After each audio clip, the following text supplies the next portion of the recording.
Metrópole Entrevista. Muito bem, está conectada aí com a gente através do Zoom, Olga Pontes. Ela é uma das lideranças do movimento em defesa do Morro Ipiranga. Então, seja bem-vinda, Olga, tudo bem? Boa tarde, muito obrigada por estar aqui, esse espaço de fala. Muito obrigada, boa tarde a todos.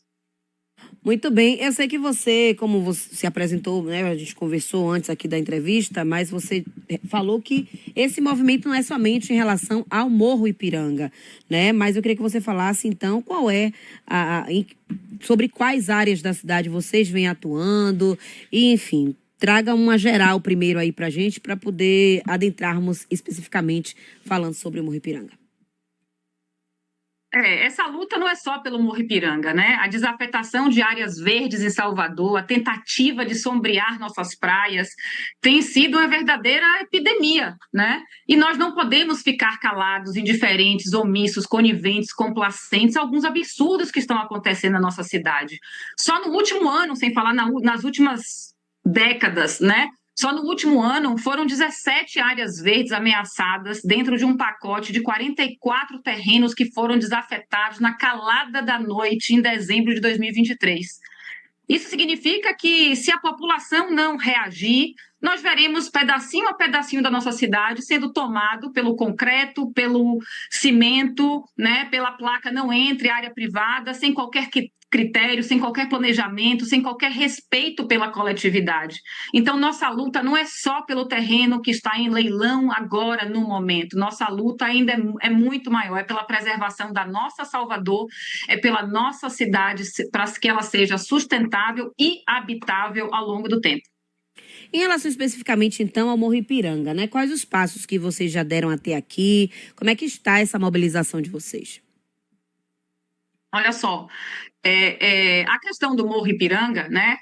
Nós temos aí diversas frentes de atuação. Essa luta não começou com esse leilão agora, apesar do leilão em si estar fazendo o assunto se tornar muito em voga, mas nossa articulação não começou com o leilão. O leilão é apenas uma consequência negativa de um problema ainda maior, que foi e está sendo a desafetação das áreas verdes da cidade de forma descontrolada, sem transparência, sem debate, sem justificativa técnica, sem que a população possa ser escutada.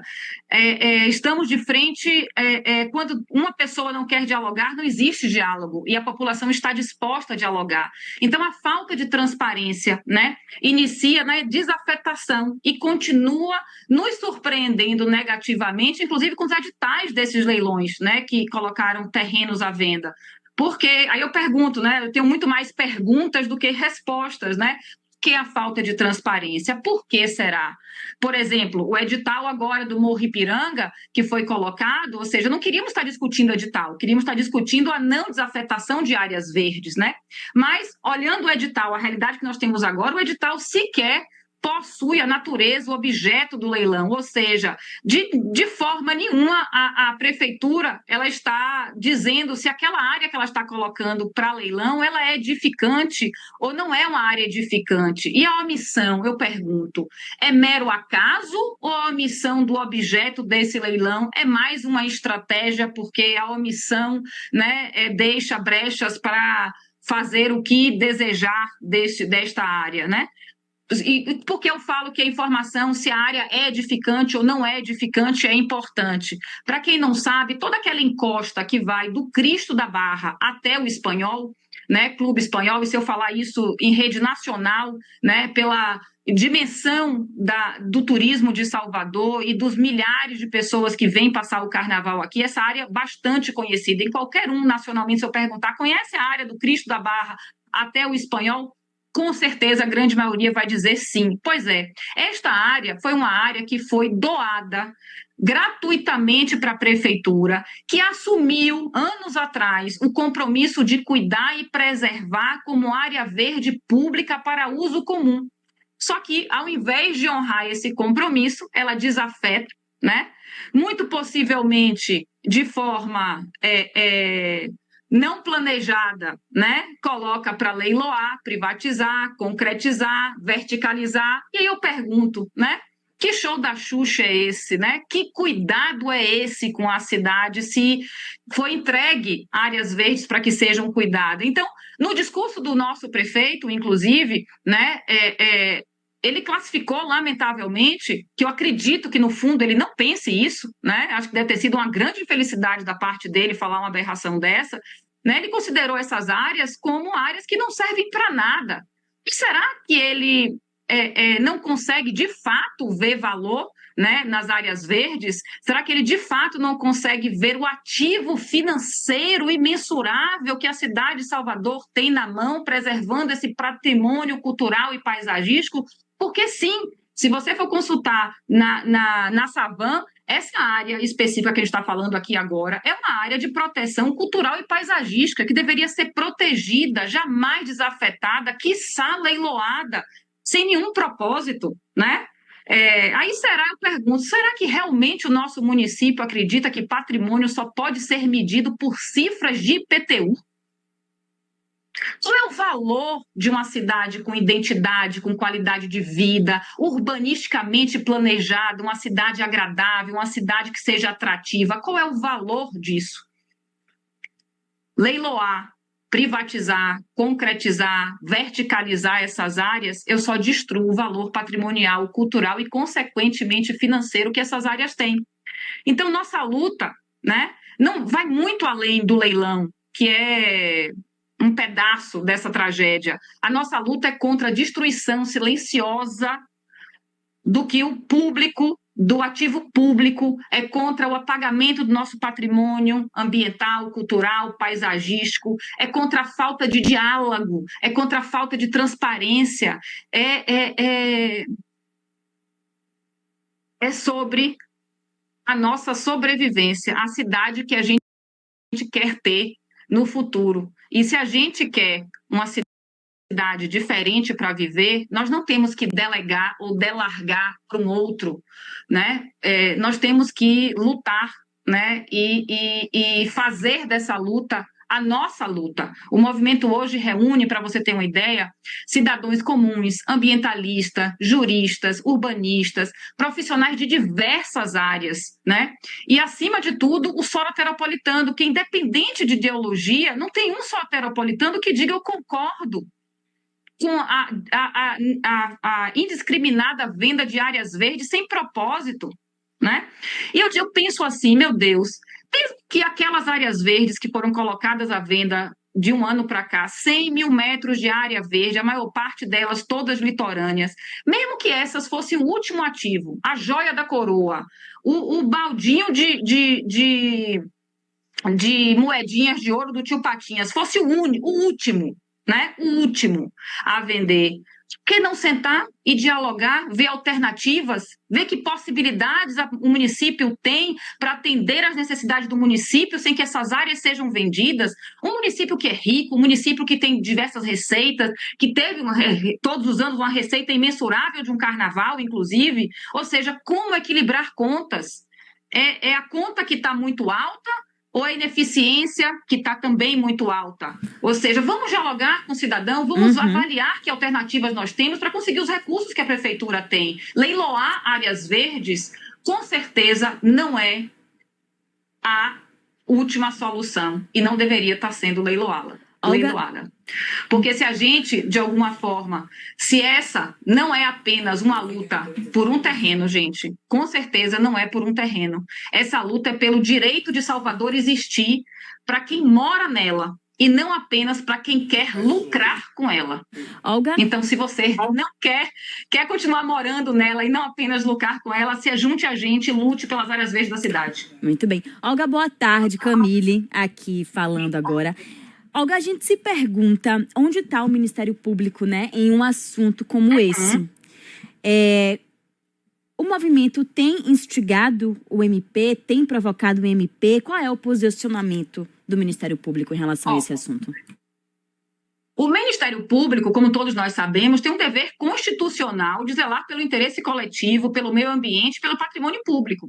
E nós, cidadãos, estamos fazendo a nossa parte também de buscar essas autoridades, esses organismos, né, com todas as nossas vias possíveis para exigir essa atuação, né, que as situações sejam apuradas, que os responsáveis prestem seus esclarecimentos, sejam transparentes e dê satisfação à população, né? Do nosso movimento a gente vê apoio, sim, do Ministério Público. Nós temos, acreditamos que o Ministério Público está fazendo o dever de casa. Talvez não possa dar a publicidade necessária no momento e atua, né, dentro das suas possibilidades, mas nós já tivemos alguns resultados positivos de ação do CAU, que é a Comissão de Arquiteto e Urbanismo, tivemos resultados positivos do próprio Ministério Público, do IAB, em questões relacionadas à desafetação de áreas verdes e colocar em leilão, né? Por exemplo, só para materializar que o Ministério Público, de alguma forma, até então, veio atuando, o CAU veio atuando, e acredito e quero acreditar, e não vou me decepcionar, que eles não serão diferentes com as demais questões, né? Com as demais áreas que sejam colocadas em risco pela gestão municipal, né? Então, o leilão do Itaigara, por exemplo, foi revertido, o da Vitória foi suspenso, e aí a gente continua cobrando para que todas essas aberrações que estão acontecendo na cidade, de alguma forma, incluindo a do Morro Ipiranga, e não se limitando a do Morro Ipiranga, tenha a mesma atenção. E eu quero acreditar, vou acreditar e não vou me decepcionar que, sem dúvida, a diligência desses órgãos, né, incluindo o Ministério Público Federal, que foi específico a sua pergunta, ele irá cumprir o seu papel de fiscalizar as decisões que impactam diretamente a nossa cidade e a qualidade da vida da população, que é indispensável, inegociável. Olga, me diga uma coisa, a gente está aí falando desse caso do Morro Ipiranga, teve, né, o leilão chegou a acontecer, foi anulado, já houve uma remarcação para abril. Qual o posicionamento de vocês em relação especificamente a esse episódio? Vocês acham que a prefeitura de fato está agindo de uma forma responsável em relação ao Morro Ipiranga? Olha, para mim, não existe responsabilidade quando se fala de um leilão. Se eu tivesse responsabilidade, eu não estava nem desafetando essa área de forma tão obscura como foi, sem dar direito ao diálogo, né? Eu lembro que em dezembro de 2023, muitos soteropolitanos foram na Câmara clamando por diálogo. Não era nem clamando, não vote a PL que desafeta, era clamando por diálogo, vamos conversar, eu quero entender por quê, para quê, qual é o estudo técnico. Essas portas foram fechadas, continuam fechadas, não existe o diálogo, né? Quanto ao leilão, é uma consequência de uma aberração. O leilão foi feito, agora quanto ao leilão eu tenho muito mais perguntas do que respostas, adoraria ter respostas, né? Primeiro, o leilão foi marcado, né, contra a vontade de todos e todos, mas porém potencialmente com o interesse de alguns, né? Interesse esse que talvez, quem sabe, tenha justificado até a desafetação da própria área. Nada acontece por acaso, né?